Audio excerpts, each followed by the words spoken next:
SM Store, amanah dalam muamalah.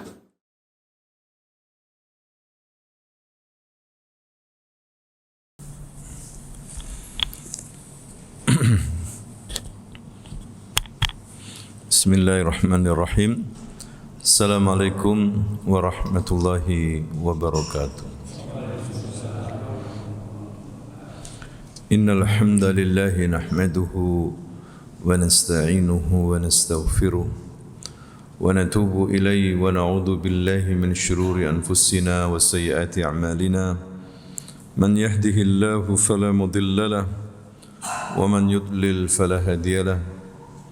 أشهد أن لا إله إلا الله وحده لا شريك له وأشهد أن محمدا عبده ورسوله يا أيها الذين آمنوا اتقوا الله حق تقاته ولا تموتن إلا وأنتم مسلمون أما بعد فإن أصدق الحديث كتاب الله وخير الهدي هدي محمد صلى الله عليه وسلم وشر الأمور محدثاتها وكل محدثة بدعة وكل بدعة ضلالة وكل ضلالة في النار. إخواني وأخواتي في الله رحمكم الله، أوصيكم ونفسي بتقوى الله فقد فاز المتقون. Bapak Ibu, para jamaah yang dimuliakan Allah Subhanahu wa taala, alhamdulillah pada subuh pagi hari ini kita bisa melaksanakan salat secara berjamaah. Mudah-mudahan salat kita ini diterima Allah Subhanahu wa taala. Amin ya rabbal alamin. Kemudian kita lanjutkan dengan kajian. Hadir di majelis ilmu untuk meneruskan pembahasan kita masalah fiqih, terutama yang berkaitan dengan fikih muamalah.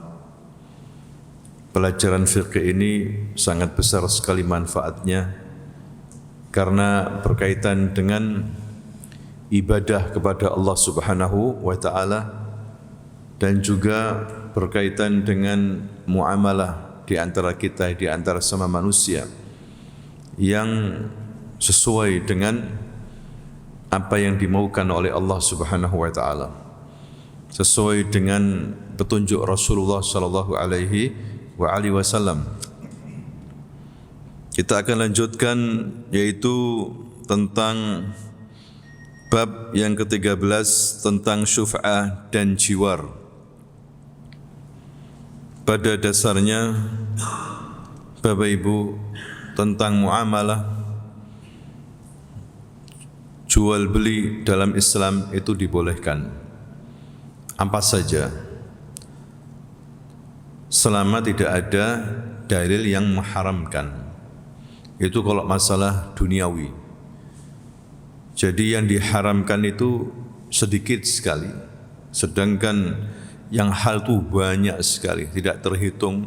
Apapun muamalahnya itu halal kecuali yang diharamkan. Beda masalah ibadah. Masalah ibadah itu asalnya haram, tidak boleh sampai ada dalil yang membolehkan. Karena ibadah itu harus sesuai apa yang dimaukan oleh Allah, apa yang diinginkan oleh Allah, apa yang telah diajarkan oleh Rasulullah sallallahu alaihi wasallam. Jadi tidak boleh asal kita beribadah, ya, harus ada dalilnya. Makanya setiap ibadah apapun itu asalnya haram, tidak boleh kecuali ada dalilnya dari Nabi. Kalau masalah duniawi, masalah muamalah itu banyak sekali yang halal, tapi sedikit yang apa? Yang haram. Makanya dalam muamalah kita tinggal belajar tentang hal-hal yang haram saja. Karena itu sedikit dibandingkan dengan apa? Yang halal itu banyak sekali. Ya.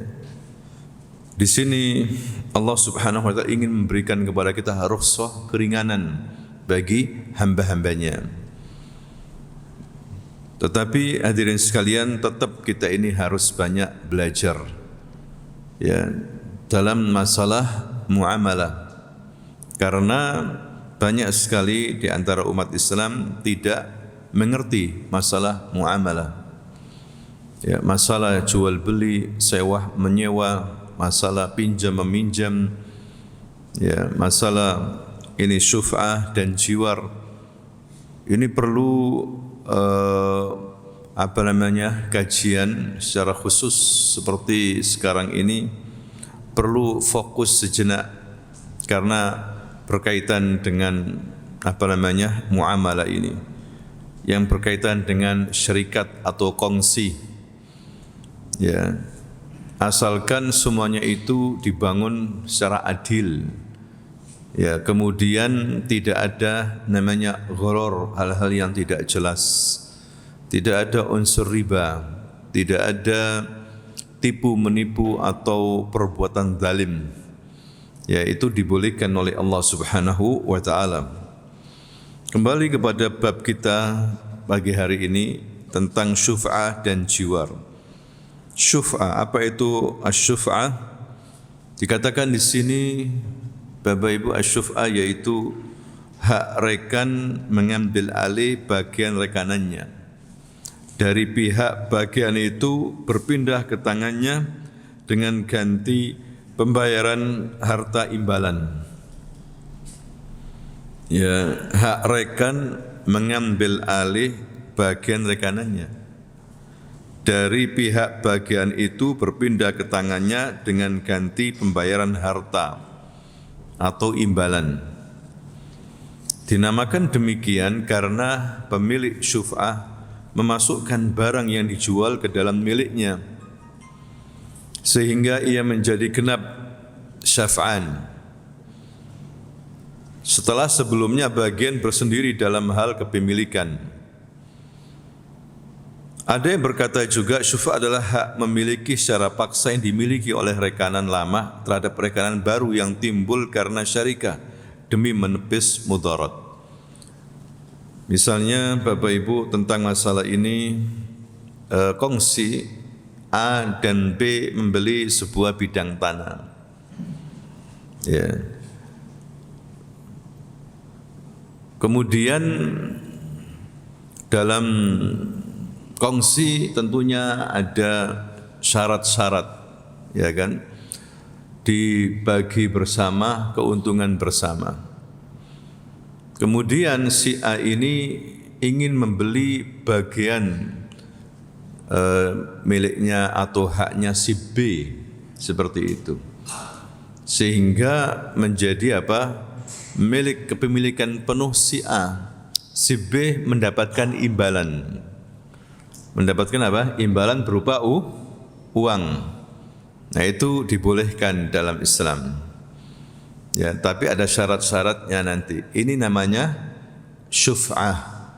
Menjadi syaf'an yang awalnya terpisah, kemudian si A membeli ya bagiannya si B yang awalnya itu berkongsi 2 orang. Tanah ini milik 2 orang, si A dan si B.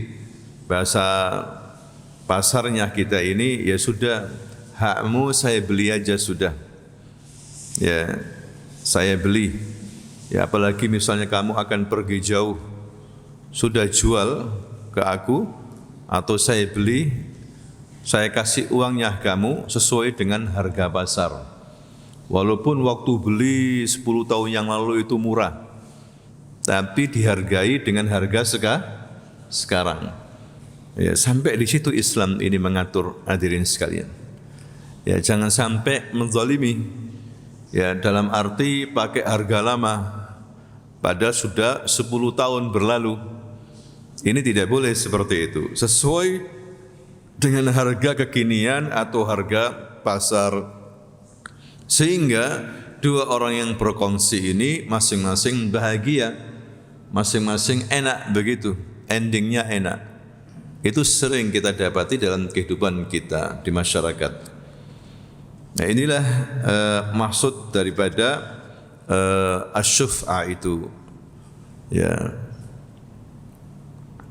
Dalilnya Bapak Ibu yaitu dari hadis Jabir radhiyallahu anhu, dia berkata, qada Rasulullah sallallahu alaihi wasallam bisyuf'ati fi kulli ma lam yuqsam fa idza waqa'atil hududu wa surrifatit turuqu fala syuf'ata lah. Rasulullah sallallahu alaihi wasallam memutuskan syuf'ah pada segala sesuatu yang belum dibagi.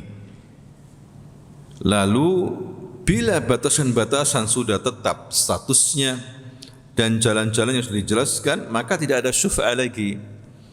Maksudnya di sini tanah, ya misalnya 1 hektar, belum ada batasan-batasan, belum dibagi secara jelas mana miliknya A, mana miliknya B, ya, atau 3 orang, mana batasan milik A, mana batasan milik B, mana batasan milik apa? C, belum dibagi-bagi. Ini berlaku syuf'ah, tidak ada masalah. Ya. Tapi kalau sudah dibagi, apalagi keluar sertifikatnya, yang ini garis ini milik A, garis ini milik B, udah dibagi, udah ditentukan batasnya, statusnya, tidak ada istilahnya syafa'ah atau syuf'ah, tidak ada sudah. Ya, karena sudah jelas kepemilikannya masing-masing. Tetapi kalau belum dibagi, tidak jelas masiannya, masih milik 2 orang yang berkongsi, ini berlaku syuf'ah. Ya. Dalam riwayat yang lain, qada Rasulullah sallallahu alaihi wasallam bisyuf'ah fi kulli syarikatin lam tuqsam rab'atin aw ha'itin la yahillu lahu an yabi'a hatta yu'dina syarikahu fa in syaa'a akhadha wa in syaa'a taraka fa idza ba'a wa lam yu'dinhu fa huwa ahaqqu bihi. Rasulullah sallallahu alaihi wasallam memutuskan syuf'ah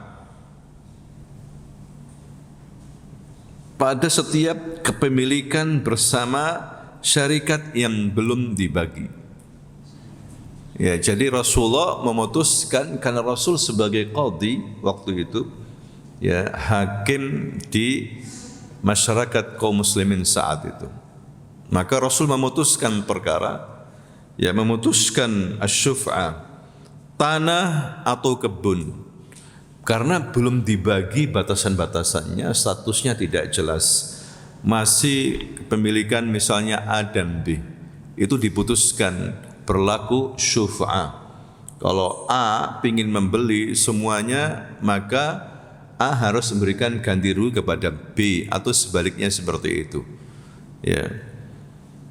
Tidak halal bagi pemiliknya untuk menjualnya sehingga dia memberitahu rekanannya. Tidak boleh A misalnya menjual ke pihak ketiga, menjual ke C itu orang lain yang tidak masuk syarikat, ya, tidak masuk kongsi, tanpa memberitahu kepada si B, tidak boleh. Ya, karena si B ini pertama yang berhak untuk dimintai pendapat atau mau dijual ke B, itu yang paling pertama daripada orang lain, seperti itu. Maka Nabi mengatakan begini, tidak halal bagi pemiliknya untuk menjualnya sehingga dia memberitahu rekanannya itu, syariknya itu, rekannya itu yang berkongsi. Lalu bila rekanannya berkenan, maka boleh mengambilnya. Kalau B mengatakan, A mengatakan, ya B, saya mau menjual ke teman kita, ada teman kita yang mau beli tanah kita ini. Bagaimana pendapatmu? Oh ya, tidak apa-apa. Berarti boleh dijual. Seperti itu. Lalu bila dia menjualnya dalam keadaan belum memberitahu rekanannya, maka rekan tersebut lebih berhak dengannya. Misalnya tiba-tiba A menjual tanah ini ke orang lain tanpa pengetahuan kongsinya, syarikatnya itu, B ini, maka B berhak untuk menuntut. B berhak ngomong sama pembeli itu saya punya hak di situ. Kok enak saja abang menjual begitu saja. Ya, kita selesaikan dulu. Tidak bisa, saya punya hak juga di situ. Paham ya, Bapak Ibu ya? Itu maksudnya asyuf'ah. Jadi kalau mau menjual harus sepengetahuan kongsinya, atau menawarkan kepada kongsinya itu lebih berhak. Ya, itu etika yang harus dijalankan oleh yang berkongsi. Begitu juga misalnya kita sama tetangga, kita tawarkan dulu sama tetangga kita kalau kita mau jual rumah. Barangkali dia menginginkan seperti itu. Ya, nah itulah yang disabdakan oleh Rasulullah sallallahu alaihi wasallam. Kemudian juga dari Nabi sallallahu alaihi wasallam beliau bersabda, "Jarud dar ahaqqu bid-dar." Nah ini dasarnya. Hadis riwayat Tirmizi. Tetangga rumah itu lebih berhak di atas rumahnya atau atas rumahnya. Para ulama berijma' bersepakat menetapkan syuf'ah bagi seorang rekanan pada tanah atau rumah atau kebun dijual dan belum dibagi. Ya. Jadi seperti yang kita katakan dalam muqaddimah dalam syuf'ah itu, kalau belum dibagi-bagi, belum dipetak-petak, belum statusnya enggak jelas, masih dalam sebuah tanah milikan bersama, itu boleh syuf'ah. Tapi kalau sudah dibagi-bagi, apalagi dengan istilah sudah dibatas-batasi, ya ini tidak ada syuf'ah lagi. Karena pemilikannya sudah jelas. Ya, jadi siapa boleh walaupun tidak memberitahu si A karena sudah jelas. Hadirin sekalian. Dari sini dapat diketahui bahwa pensyariatan syuf'ah itu berdasarkan sunnah dan ijma'. Hukum-hukum yang berkaitan dengan syuf'ah. Yang pertama, Bapak Ibu, kita pelan-pelan di sini ya. Seorang rekan tidak boleh menjual bagiannya sehingga dia memberitahu dan menawarkannya kepada rekanannya. Lalu bila dia menjual dalam keadaan belum memberitahu rekanannya, maka rekan itu lebih berhak atas apa yang dia jual itu. Seperti yang kita katakan tadi itu, harus mengetahui atau diketahui rekanan kongsinya kalau mau menjual rumah atau tanah. Kalau si B misalnya tidak tahu, maka si B berhak untuk apa yang dijual tadi itu. Ya, bisa menarik kembali sebentar, tidak bisa gitu aja. Ya, kembali lagi, saya harus tahu berapa harganya. Ya, saya harus tahu. Nah inilah Bapak Ibu, supaya tidak ada perselisihan percekcokan, tidak ada pengkhianatan, tidak ada yang dizalimi dalam bermuamalah. Lihat bagaimana Islam mengatur semuanya ini, Bapak Ibu, luar biasa sekali syariat Allah Subhanahu wa taala.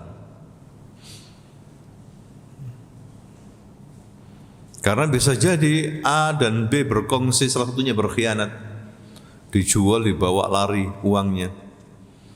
Bisa enggak terjadi seperti itu? Bisa.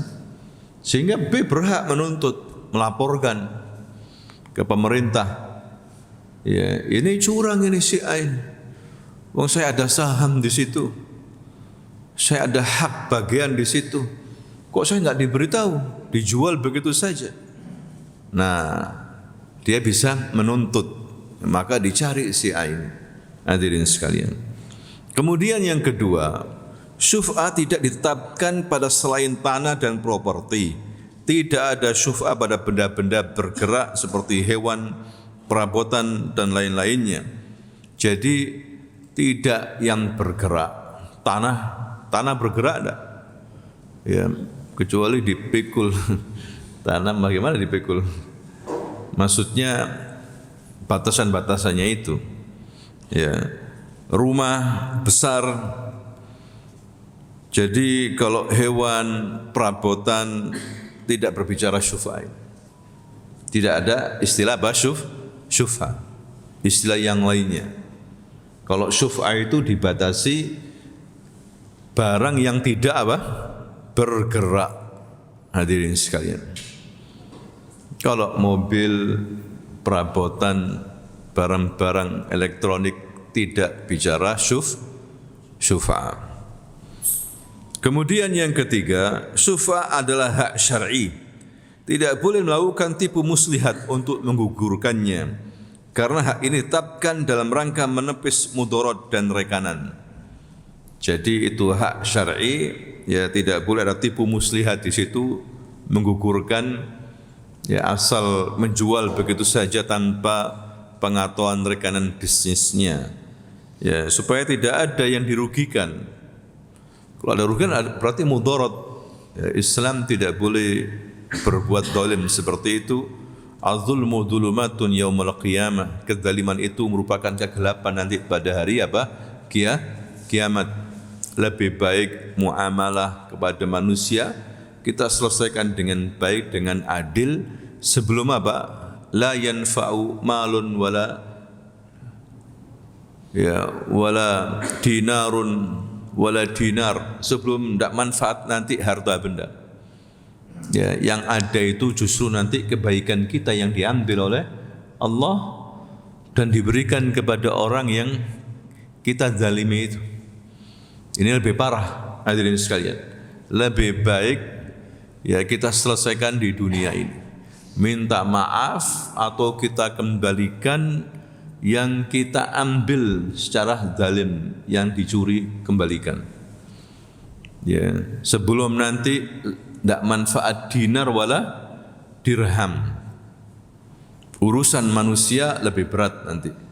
Kalau kita berdosa kepada Allah, kita minta maaf, beristighfar.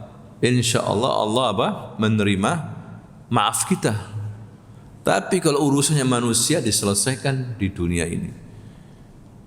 Jangan sampai di akhirat yang kemudian dikatakan oleh Rasulullah hakikat orang yang bangkrut. Ya, bukan orang yang enggak punya harta, enggak punya uang di akhirat itu, tidak. Hakikat orang bangkrut itu orang yang banyak sholatnya, banyak ibadahnya, tetapi dia menzalimi orang. Akhirnya pahala-pahala ibadahnya itu diambil oleh Allah dan diberikan kepada orang yang dizalimi. Kalau belum cukup, kejelekannya orang zalimi itu diberikan ke dia. Rugi, akhirnya dilempar ke neraka. Ini bahaya, hadirin sekalian. Ya, kita harus hati-hati. Banyak orang nekat sekarang ini karena terjepit masalah ekonomi. Ya, dia berbuat apa saja. Yang haram pun dia embat. Ngerti sekarang ini. Ngeri sekarang ini. Ya, kecuali orang-orang yang memang belajar ilmu agama, masih punya iman, dia takut. Tidak asal muamalah. Yang penting itu halal. Ya, walaupun itu sederhana dan sedikit halal daripada banyak haram. Kembali kepada syuf'a tadi itu. Syuf'a yang keempat ditetapkan pada rekan sesuai dengan kadar kepemilikan mereka. Misalnya 50-50 memang ya sudah 50-50 bagiannya, atau 60-40 sesuai dengan bagiannya masing-masing. Barang siapa memiliki hak syuf'a, maka dia bisa mengambilnya dengan harga pasar barang itu, biasa dijual dengannya, sama saja membayarnya dengan kontan atau kredit. Sesuai dengan harga pasar sekarang ini, bukan harga dulu. Misalnya temannya ini butuh untuk mengambil alih semuanya ini karena dia mau buka toko besar, ya, maka dia ngomong sama B, ya B, udah saya beli aja hakmu. Harus sesuai dengan harga pasar. Bisa dibayar kontan atau kredit. Itu hadirin sekalian.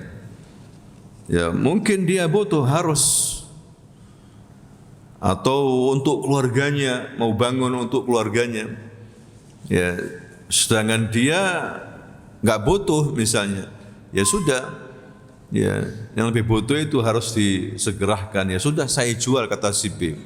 Tapi dengan harga pasar, harga sekarang, bukan harga waktu kita beli. Ya, 20 tahun yang lalu. Ya, tidak boleh seperti itu. Islam sangat rinci dalam masalah kongsi ini, hadirin sekalian. Kemudian hukum syuf'ah ditetapkan dengan sebab status bagian pindah tangan dari rekanan itu melalui jual beli yang jelas atau semakna dengan jual beli. Maka tidak ada hukum syuf'ah pada bagian saham yang beralih dari kepemilikan rekanan yang bukan melalui proses jual beli seperti hibah tanpa timbal balik, warisan dan wasiat. Ya, murni jual beli ini. Kalau memang ingin mengambil hak si B temannya itu, rekanannya, tidak boleh mengatakan ya sudah, kasihkan saya hibah aja. Ya, hibah aja. Kalau dia memaksa tidak boleh. Sedangkan si B nggak setuju, pengennya jual beli. Seperti itu. Kecuali kalau si B mengikhlaskan, ya sudah wis ambilan. Kamu butuh kan? Ambilan. Ya itu bagus sih. Ya, karena dia mungkin punya tanah banyak. Ya sudah, ini ambilan. Karena kita ukhuwah. Ukhuwah, ambilan. Boleh enggak seperti itu? Boleh kan ya? Ya, ridho. Tapi dia enggak ridho, dia diam aja, dipaksa, ya hibahkan aja ke saya. Berikan aja ke saya hakmu itu. Ya. Atau tulis wasiat bahwa kamu memberikan ini kepada saya, dipaksa misalnya, tidak boleh. Ya, seperti itu. Jadi harus dengan cara apa? Jual beli. Aku beli, tak kasihkan uangnya, harganya memang seperti itu. Jelas, hadirin sekalian. Ya. Ini akad-akad yang harus dipahami bersama. Ya, akad itu ada 3. Ada akad yang saling mengikat, sewa menyewa misalnya. Ya, saling mengikat. Misalnya saya atau si A menyewa tokonya si B. Ya, 10 juta setahun. Terjadi akad sudah. Ternyata dalam perjalanannya sepi tokonya. Ya, enggak sampai setahun, sebulan, 2 bulan sepi tokonya. Ya, si A ini menganggap si B, ya si B ya sudah saya kembalikan aja. Ya, kembalikan uangku karena ini enggak sampai setahun. Ya, kembalikan 7 juta misalnya. Tidak bisa. Karena sudah akad mengikat. Bapak Ibu paham ya? Ya sudah, sewakan aja ke orang lain atau biarkan sampai setahun sudah berjalan. Ya, atau sebaliknya, pemilik toko karena dia rame, dia pingin mengambil alih atau dia pingin bangun atau pingin apa, dia mengatakan, ya si A, udah kamu jangan nyewa lagi.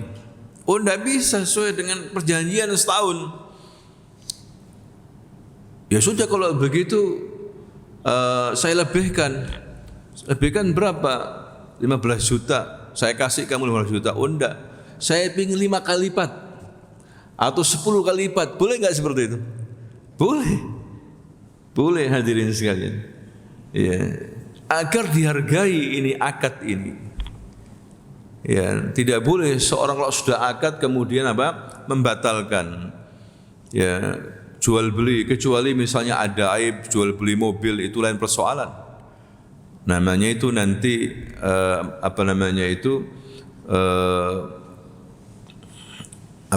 ada pilihan bagi pembeli. Pembeli boleh meneruskan membelinya atau mengembalikan karena ada cacat. Paham ya? Ada akad yang tidak mengikat. Misalnya titip barang, kapanpun saya ambil bisa. Saya titip mobil atau sepeda, nanti 2 hari saya ambil. Ternyata saya nggak jadi pergi, 1 hari saya ambil. Tidak mengikat, boleh. Atau akad mengikat satu pihak saja, ya, menggadaikan barang, ya, menggadaikan barang nanti sama, misalnya menggadaikan ke saya kasih uang ke dia, ya, dia harus mengembalikan uangnya, ya, sesuai dengan perjanjiannya, seperti itu. Asal tidak ada riba atau tambahan. Hadirin sekalian, titip barang. Nah, kembali lagi kepada di sini, hadirin sekalian, yang keenam, status properti yang dipindah tangankan dengan proses jual beli yang menjadi objek syuf'ah itu properti adalah bisa dibagi. Tanah kan bisa dibagi, ya, sehingga tidak ada hukum syuf'ah pada barang yang sulit dibagi. Hanya sepetak kamar begitu, kamar untuk tidur, tidak bisa. Atau kamar mandi yang kecil, sumur, dibagi apa? Maksudnya sudah jelas dibagi. Tanah, rumah besar, ya, bisa seperti itu. Kalau tidak bisa dibagi, sulit, tidak ada istilah apa? Syuf'ah, tidak ada, Bapak Ibu. Kemudian yang ketujuh, tuntutan syuf'ah ditetapkan saat rekanan menuntutnya langsung ketika dia mengetahui adanya jual beli. Dan bila dia tidak menuntut hak syuf'ah ketika jual beli, maka hak ini gugur. Kecuali bila dia belum mengetahui, maka dia tetap memiliki hak syuf'ah tersebut. Demikian hanya bila dia tidak segera menuntut karena alasan tertentu, seperti tidak tahu hukum dan atas atau alasan-alasan lainnya. Maksudnya di sini, hadirin sekalian, hak menuntut syuf'ah itu langsung ketika ada jual beli itu. Ya, kalau ada yang kekurangannya, A si B menjual tanahnya ke orang lain, ya, ternyata si A ini jualnya murah, nggak sesuai dengan pasaran, B boleh menuntut. Oh, nggak bisa, bagaimana kamu jual murah betul? Harus sesuai dengan harga sekarang ini. Nah, itu boleh, ya. Tapi kalau dia diam saja, berarti setuju. Ngikut aja sama asib B, anak ngikut aja wis diam. Kenapa kok diam? Berarti setuju. Atau si A sepihak menjual ke orang lain tanpa sepengetahuan si B, maka si B tetap punya hak pada tanah itu. Ya, dia boleh menuntut uang nanti juga. Nah, inilah hadirin sekalian tentang hal-hal yang harus dilakukan tentang syuf'ah. Kemudian objek syuf'ah adalah tanah yang belum dibagi dan belum dibatasi dan segala sesuatu ada di atasnya berupa tanaman dan bangunan, maka ia menginduk kepada tanah. Jadi belum dibagi, belum ada batas-batasannya. Kalau ada bangunan atau ada tanaman di atasnya, maka sama itu menginduk kepada tanah itu. Bila dibagi, namun masih menyisakan sebagian kepemilikan bersama antar tetangga, seperti jalan, saluran air, dan sepertinya, maka hak syuf'ah tetap tegak menurut pendapat yang sahih dari 2 pendapat para ulama. Bila sudah dibagi, tapi ada masih sisa-sisa itu, ya, jalan, saluran air, ini juga masih ada hak syuf'ah. Yang sisanya itu karena masih kepemilikan bersama. Misalnya dibeli dengan saluran airnya, maka dibagi bersama juga. Seperti itu. Yang kesembilan, penuntut hak syuf'ah harus membeli semua bagian rekanannya yang dijual, sehingga dia tidak boleh membeli sebagian saja dan meninggalkan sebagian yang lain, demi untuk menghindari mudarat bagi pembeli lain. Jadi kalau memang membeli, ya membeli semuanya. Ini haknya si B sekian, ya harus dibeli semuanya, jangan dibeli cuma setengah. Nanti ribut nanti urusannya yang ke depan, karena belum ada batas-batasannya, beli semuanya aja. Ya, sahammu di sini, bagianmu di sini 40%, saya beli semuanya B. Ya harus begitu memang. Tapi kalau beli separuh nanti susah. Ya, orang lain bagaimana nanti kalau beli? Ada mudarat nanti. Hadirin sekalian, ketidakjelasan lagi. Nah, inilah Islam mengatur tentang apa? Syufa'. Dalam kitab-kitab fikih itu ada syufa'. Ya, kitab-kitab fikih hampir semua imam mazhab. Ya, dalam mazhab Syafi'i begitu juga ada namanya bab apa? Syufa'. Hampir sama keterangannya seperti ini. Ya, ini menunjukkan bahwa Islam ini mengatur orang yang bersyarikat, ya, orang yang berkongsi agar tidak menzalimi. Ya, walaupun yang pihak berkongsi itu salah satunya misalnya orang awam, tetap dihargai. Tidak boleh kemudian membuat tipu muslihat. Ya, jual beli di bawah tangan atau jual beli rahasia tanpa sepengetahuan kongsinya. Hadirin sekalian, ini perlu, kalau kita belajar seperti ini maka kita bisa berkongsi suatu hari. Boleh berserikat itu boleh. Tapi harus hati-hati dengan trik-trik, ya. Ada orang-orang yang memang punya rencana jahat, ya, untuk menzalimi. Itu bisa kita baca. Makanya kita harus buat syarat-syarat, ya, tertulis misalnya, ya, di restui, setujui dua belah pihak. Kalau enggak nanti secara sepihak dia kepepet atau apa langsung kabur misalnya seperti itu. Nah, ini harus jelas yang berkongsi itu, yang berbisnis, ya, alamatnya ininya semua harus diketahui. Kalau enggak nanti ditipu, hadirin sekalian. Salah satu dari yang berkongsi itu. Nah, ini masalah syufa'. Mudah ya, bisa dipahami ya Bapak Ibu ya. Pelan-pelan kita membahas masalah muamalah ini agar kita ini faham. Kemudian yang kedua, jiwar. Apa itu jiwar? Dari kata jar, itu tetangga. Ad-dar, al-jar qabla dar. Ada istilah gitu dalam pepatah Arab. Al-jar qabla dar. Lihat dulu tetanggamu, baru kamu bangun rumah. Ya, cari tetangga yang baik dulu, baru kamu beli rumah. Beli rumah dulu, nggak taunya tetangganya, gitu, susah juga nanti akhirnya. Hadirin sekalian, kan sudah ada pepatah begitu. Ini sebagai pedoman kita dalam bermasyarakat, ya. Ya betul, memang kita harus berdakwah, tapi tidak semua orang siap, ya, untuk berbuat baik itu. Ada yang memang resek tetangganya, kan gitu ya. Susah, ya. Ternyata tidak seiman dengan kita, ribut akhirnya. Ya. Ada orang dikasih hidayah sama Allah dengan mudah, ada yang nggak dikasih hidayah, kan begitu ya. Kita cari aman saja, ya kan? Seperti itu. Makanya dalam bertetangga itu diatur dalam Islam itu. Ada hak-hak tetangga, ya, walaupun non Muslim, agar tidak berseteru, ya, agar tidak bertengkar, Bapak Ibu. Tetangga itu memiliki hak atas tetangganya.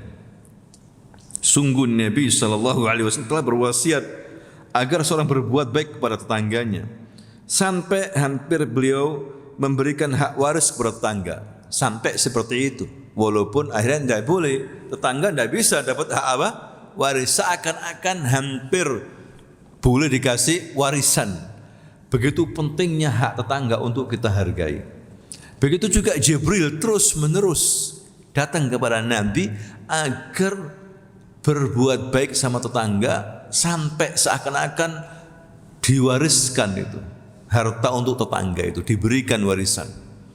Begitu pentingnya, ya, memberikan hak tetangga, adab bersopan santun sama tetangga, ya, sampai seperti harus dikasih warisan. Padahal tidak boleh kan? Kecuali kalau tetangganya itu memang hak waris, punya apa? Hak waris. Saudara misalnya, kakak, adik, itu kan apa namanya? Berhak untuk mendapatkan apa? Warisan. Tetangganya memang bukan orang lain. Ya, memang berhak untuk mendapatkan apa? Warisan. Paham ya, Bapak Ibu ya? Nah, barang siapa butuh kepada tetangganya, misalnya dia butuh untuk mengalirkan air melalui tanah tetangga atau jalan setapak melalui tanahnya atau seperti itu, maka pemiliknya patut membantunya mewujudkan hajat tersebut, baik dengan ganti rugi atau secara gratis. Misal tetangganya butuh untuk saluran air, harus diperhatikan. Oh iya ya, alasannya apa? Oh dia enggak ada lagi kecuali harus ada saluran air. Kalau enggak kacau semuanya, akhirnya bocor ke kita nanti. Ya sudah, akhirnya dialog. Bagaimana kalau kamu bayar ini? Karena tanah saya ini, kamu bayar aja. Wah saya enggak punya uang ini. Ya sudah kamu cicil. Pokoknya ya sudah wis gratiskan enggak apa-apa, itu lebih baik. Ya, itu apa lebih baik karena tetangga. Hadirin sekalian, seseorang tidak boleh melakukan sesuatu terhadap miliknya namun merugikan tetangganya. Misalnya membuat jendela yang melongok ke rumah tetangga, atau mendirikan pabrik membuat bising tetangganya atau sepertinya. Ini harus diperhatikan karena nanti bisa mengganggu apa? Tetangga. Ya. Atau dia memberikan kompensasi, istilahnya seperti itu, atau sering memberikan hadiah sehingga tetangganya itu ridho karena dia punya pabrik. Ya, biasanya pabrik itu di area apa? Industri. Ini di area perumahan, bising itu. Ya, tetangganya. Ini juga harus diperhatikan, enggak boleh asal cuek saja, enggak boleh seperti itu. Dan itu sering terjadi di masyarakat kita kan ya. Apalagi urusannya dengan besi itu. Ya, tang, enggak bisa tidur tetangganya. Ya terus bagaimana ini? Harus dibicarakan. Ya sudah nanti bagaimana kalau nanti saya kasih kamu. Tapi kamu harus ridho, ini suaranya berisik. Ya sudah enggak apa-apa, kamu janji loh ya ngasih ke saya gitu. Harus begitu sebagai apa? Kompensasi. Kalau asal-asalan enggak boleh seperti itu. Hadirin sekalian, ganggu. Ya, atau membuat jendela yang melongok langsung ke rumah tetangga. Akhirnya tetangganya kelihatan nanti kalau buka aurat atau apa begitu. Ya, enggak boleh seperti itu. Bila di antara mereka ada tembok milik bersama, maka salah satu seorang dari pemiliknya tidak boleh bertindak terhadapnya dengan memasang kayu kecuali saat darurat. Misalnya dia memerlukannya ketika memasang atap, maka tetangganya tidak patut menghalanginya untuk memasang atapnya. Jadi kalau misalnya ada kayu apa gitu dipasang ke tembok kita, ya izinlah minimal itu. Ada apa maksudnya? Kalau memang ini saya butuh untuk ini, ya sudah. Karena dia butuh. Atau memaku tembok kita, tidak apa-apa itu. Karena itu tetangga, kalau orang lain ya nggak boleh kan? Kalau tetangga kalau hanya paku-paku aja nggak ada masalah. Atau kayu sedikit nggak ada masalah, tapi harus meminta izin, berikan karena dia butuh, nggak ada lagi nih, nggak ada untuk ini nggak ada lagi kecuali nggak apa-apa Pak ya sudah seperti itu, jangan dihalangi karena hanya sedikit saja. Ya itu cara kita beretika dalam apa? Tetangga. Hadirin sekalian, bertetangga.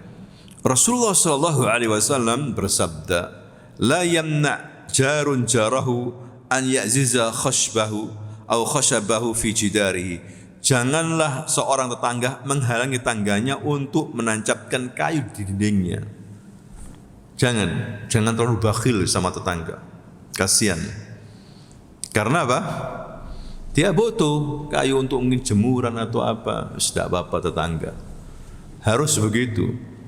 Jangan sampai terlalu bakhil, dimarah-marahi. Ya, mentang-mentang dia kayak kuat. Wah ini buat rumah saya jelek nanti.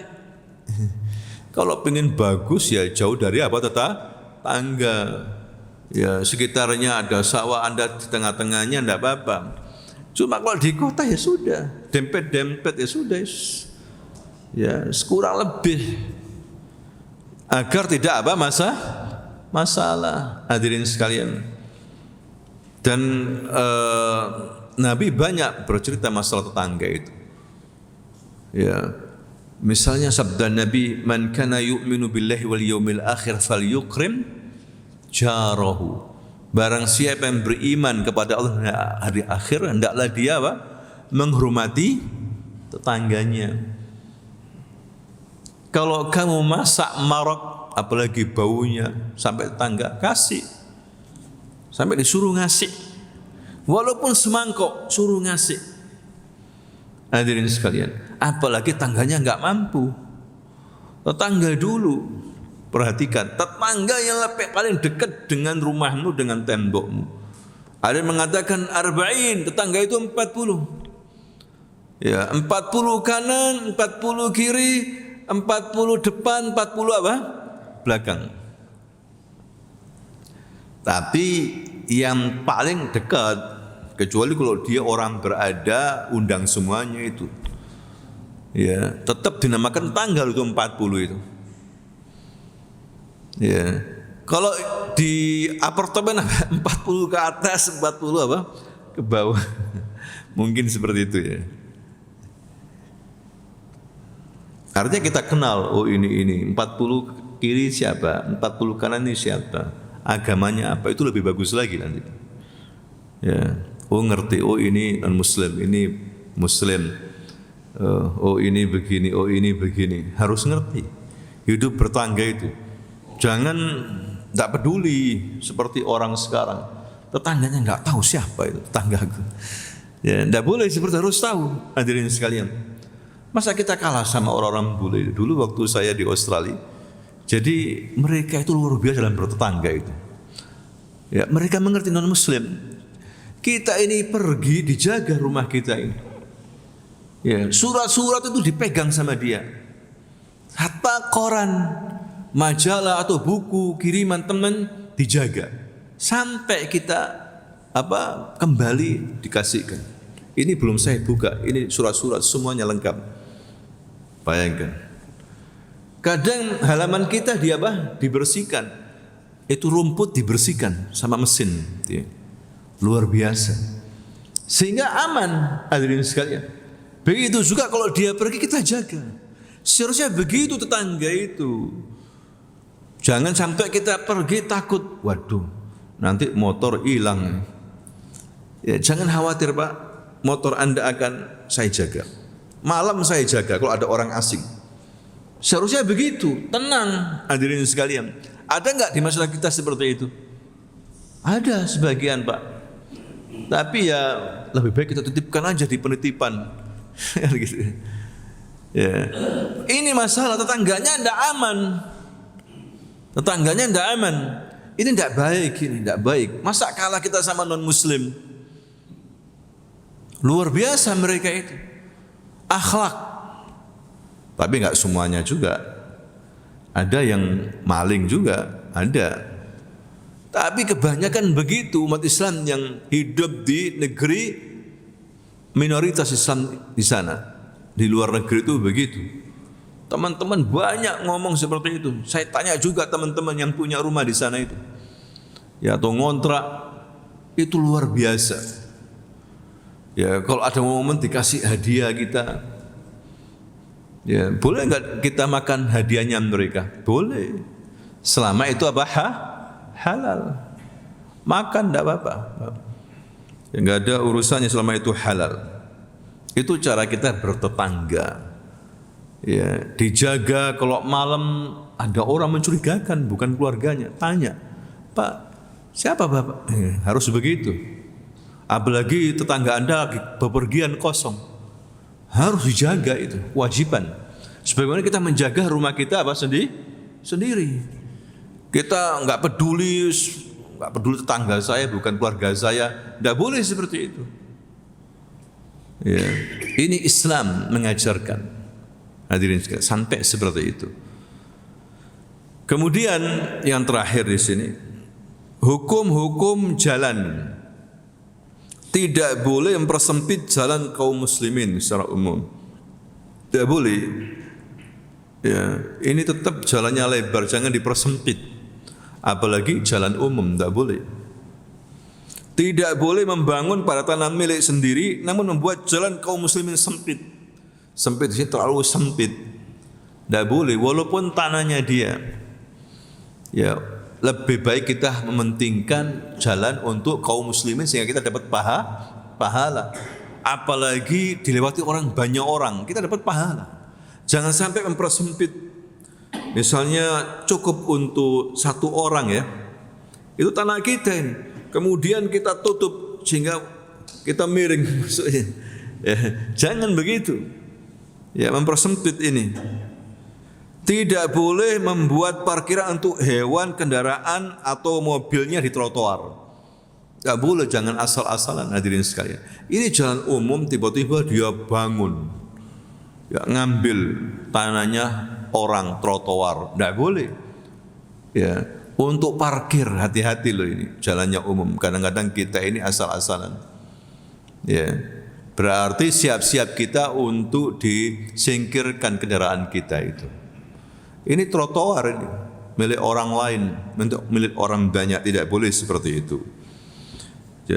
Jalan adalah hak bersama, maka ia wajib dijaga dari segala hal yang bisa mengganggu orang yang lalu lalang. Seperti membuang sampah sembarangan, ya, membuang batang tikus, ya. Ini kan tidak bagus. Seharusnya kan kubur. Ini enggak ada adab sama sekali. Masa kita kalah sama non muslim hadirin sekalian. Buang kotoran apalagi, ya.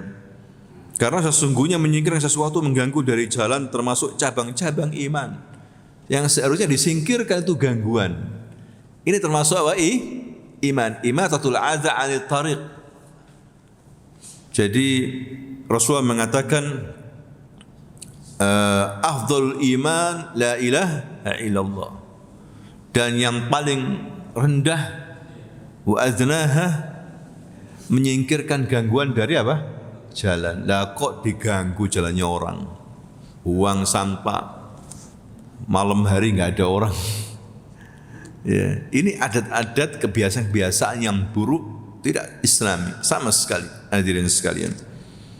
Nah, itulah tentang syuf'a dan jiwar. Mudah-mudahan bisa dipahami dengan baik, ya. Ini yang harus kita praktekkan, bukan hanya sekedar teori. Harus dipraktekkan tata cara bertangga, berkongsi, berserikat. Hadirin sekalian. Wallahu a'lam bissawab. Ya, seperti yang dikatakan tadi, biasanya memang ada pertanyaan, ada hal yang perlu didiskusikan, kami persilahkan. Ya. Assalamualaikum. Waalaikumsalam. Saya punya teman Ustaz, jual tanah separuh dari tanah itu ukurannya 20, kemudian tanah tersebut yang separuh dijual, ditawarkan pada saya, dan itu saya ingatkan karena dia orang Sunnah juga, saya. Kemudian setelah setengah tahun dia mendatangi saya sama istrinya. Saya juga sama istri saya ngobrol. Pak, tanam tak sirik. Apa? Pak, tanam tak sirik. Saya pinjam. Oh iya. Untuk saya jual. Tata modal ya. Boleh, tapi nanti saya berikan kasih di sekitarnya. Tanah di sekitarnya. Kemudian saya ngomong jual. Kemudian kalau benar setelah dijual 2 juta, saya pilih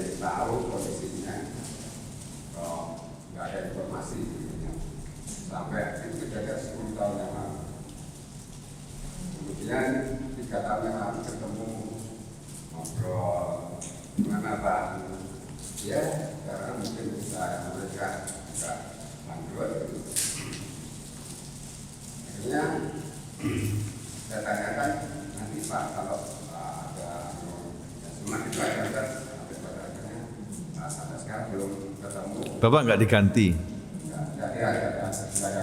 Nggak ada ganti, dibelikan yang katanya tanah. Oh iya.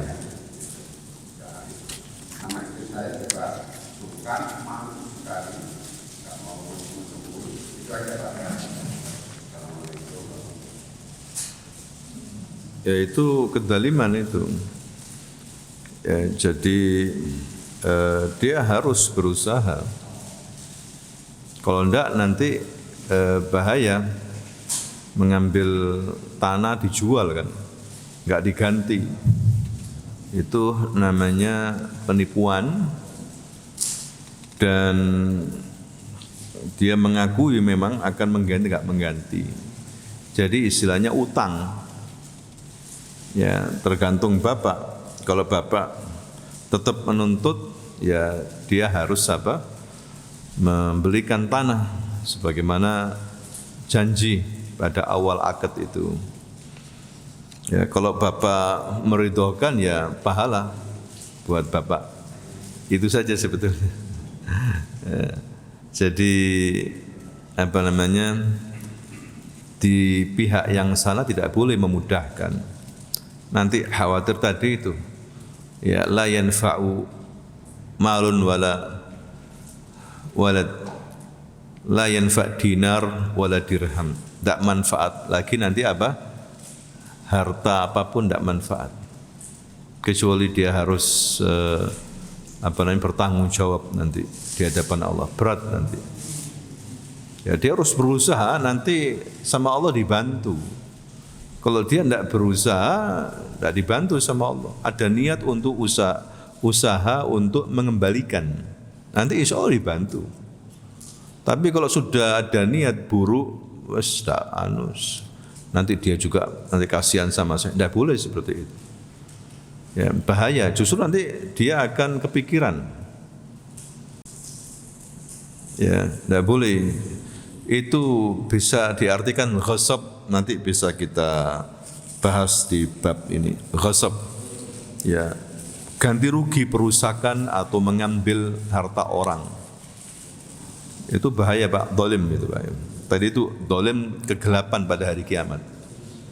Ya mudah-mudahan tadi itu temannya Bapak dikasih rezeki mengganti atau sadar ya, insyaallah.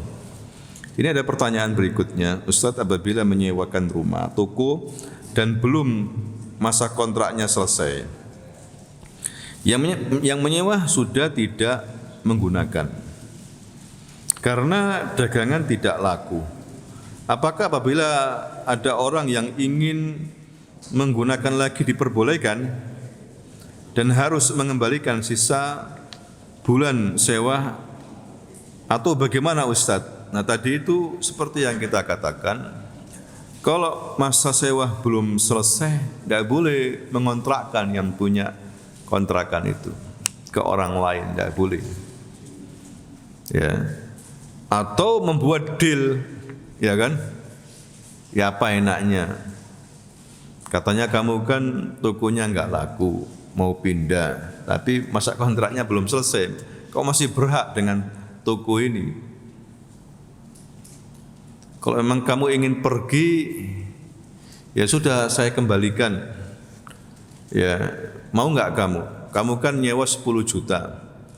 Ya saya kasih 3 juta, kamu pergi. Berarti dianggap apa? Selesai. Kalau dua belah pihak menyetujui enggak ada masalah. Ya, masalahnya nanti kalau si penyewa tidak apa? Setuju. Enggak bisa yang punya toko itu memaksakan. Udah kamu pergi sekarang, soalnya ada penyewa ini. Dia berani membayar sekian. Oh enggak bisa Pak, harus sampai selesai. Oh enggak, kamu harus pergi. Enggak bisa. Bagaimana supaya kamu bisa pergi? Ya Bapak kasih saya 50 juta. Boleh enggak seperti itu? Boleh. Hadirin sekalian. Ya. Kalau enggak saya enggak mau pergi. Nah itu, jadi harus dihargai akad ini. Ya ayyuhalladzina amanu aufu bil uqud, wahai orang-orang yang beriman, tunaikan akad-akadmu itu. Tidak boleh, sudah akad kok. Tahun depan baru saya pindah, sekarang belum selesai. Baru saya nempati setahun. Kamu suruh pergi bagaimana? Tidak boleh. Atau kamu bayar sekian-sekian dilipat ganda ke 5 kali lipat. Boleh, hadirin sekalian. Tapi kalau dia ridho, ya sudah Pak, ganti separuh saja. Kembalikan uang saya Pak, separuh. Tidak apa-apa. Yang penting apa? Saling ridho, itu yang paling penting. Ya realistis lah. Karena saya sewa 10 juta Pak, saya baru nempati apa? 1 tahun, Bapak nyuruh saya pergi, ya sudah saya rela. Tapi kembalikan 5 juta. Boleh nggak seperti itu? Boleh, enggak apa-apa. Realistis lah ya kan gitu. Yang enak begitu ya.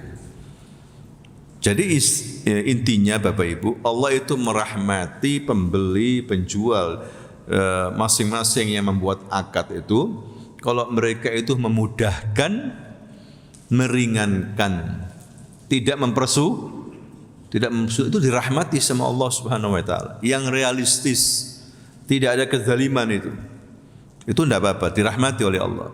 Kalau Bapak sebagai penjual memudahkan pembeli, ya, kalau sebagai pembeli memudahkan apa? Penjual. Pembelinya pelit. Ya, berapa Pak? Ini 500.000 harganya. Tawar berapa? 30.000. Sakit hatinya itu penjual itu. Terlalu berlebihan ini. Tidak boleh seperti itu. Ya. Dia tahu memang harganya sekian atau kurang-kurangnya 400.000. Dia tawar berapa? 40.000. Janganlah seperti itu. Ya, begitu juga penjual harus realistis sesuai dengan harga pasar. Tidak boleh terlalu tinggi, terutama para pembeli-pembeli yang awam. Ya, seperti itu. Demikianlah Bapak Ibu, mudah-mudahan bermanfaat apa yang kita bicarakan ini, dan pelan-pelan nanti kita akan berbicara tentang wadi'ah. Wadi'ah itu artinya titipan. Ya, dalam Islam bagaimana titipan itu? Nitip uang tapi berbunga. Berarti bukan titipan itu namanya pinjam meminjam. Ya, wadi'ah itu titip tok. Seperti itu, tidak boleh dipakai. Lagi titip uang tapi dipakai, kita dikasih bunga. Berarti akadnya bukan titip, itu apa? Pinjam meminjam, riba itu. Subhanakallahumma wa bihamdika asyhadu an la ilaha illa anta astaghfiruka wa atubu ilaik. Assalamualaikum warahmatullahi wabarakatuh.